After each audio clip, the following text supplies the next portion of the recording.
My name is Kristin Guthrie, and I am the VP of Customer Experience for Honeywell Aerospace. So I lead the customer experience team, trying to make it feel better to do business with Honeywell. Research has shown, and research abounds, that if you don't have engaged employees and morale isn't high, you can't then expect them to turn around with a smile on their face and interact with customers, and only can be concerned about the customer experience when they're not being treated equally well internally. And so what we've tried to adjust and implement is the same amount of rigor in the way we communicate with our customers.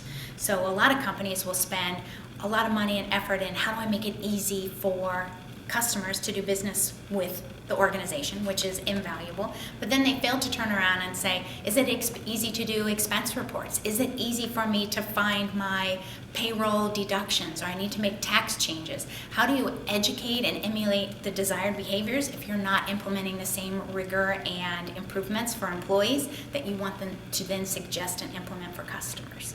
Mindset is definitely and I won't say that you have to be born that way, but if you don't have the right mindset on the onset, it's hard to teach that. It's hard to teach to be empathetic from the get-go.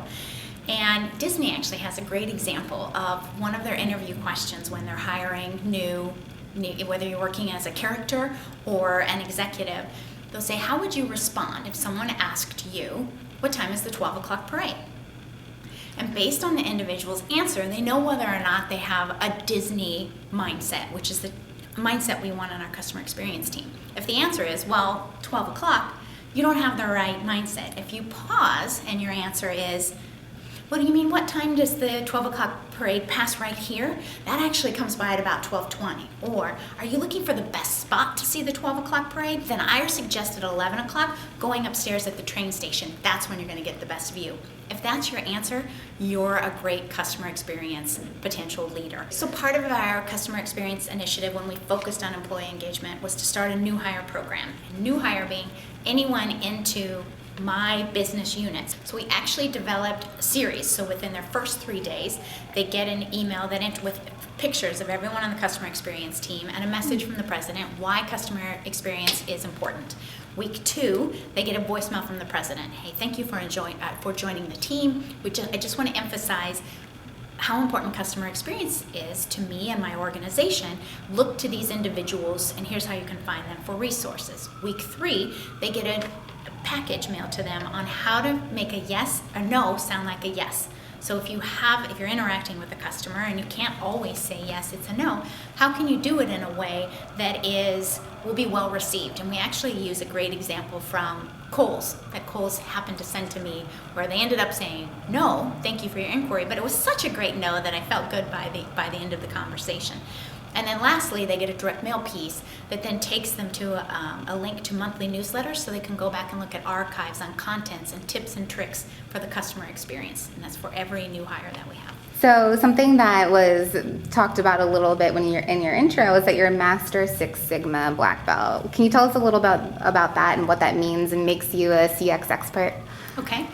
I don't know if that makes me a CX expert, but what it does help me is in being influential to convince individuals why what we're doing is impactful. So with the Six Sigma, I have the ability and the tools to actually circle back to measure what it is we're trying to achieve, to quantify the majority of our initiatives. So instead of it looking like often a marketing fluff or just something soft, we use that same rigor, we use the same tools, we use a failure modes and effects analysis before we roll something out. So we use FMAs, we use the 5 why probing, we use a SIPOC to try to determine, which is just your suppliers, inputs, process outputs, and customers, to determine for internally, who do we need to influence to get buy-in and how do they measure success, and us turning this into a customer experience initiative, how will that influence those stakeholders? So we use it a lot for the internal buy-in to make sure we're making the right choices when we support the customer. The biggest roadblock on crisis management is, in order to be truly empathetic and how can I anticipate the changes that I'm making, how they will impact the customer, you have to thoroughly understand the customer's business. And unless you're out there every day, that is very difficult. So the solution is we try to collect as much of the information as we can from the individuals who are out there every day, from the field service engineers. We have a mobile app that now they can enter in what we call on-the-fly VOC. So anything they capture, it's really just feedback. Right. From whether it's and we can identify trends and patterns, but reading through that, we can start to appreciate how they run their business, and then we can be more empathetic because we understand the impact. One of the biggest roadblocks for employee engagement is competing priorities. So is this the next latest thing? How does this compare to delivery and reliability? How does this compare to our financial goals? This is just another layer.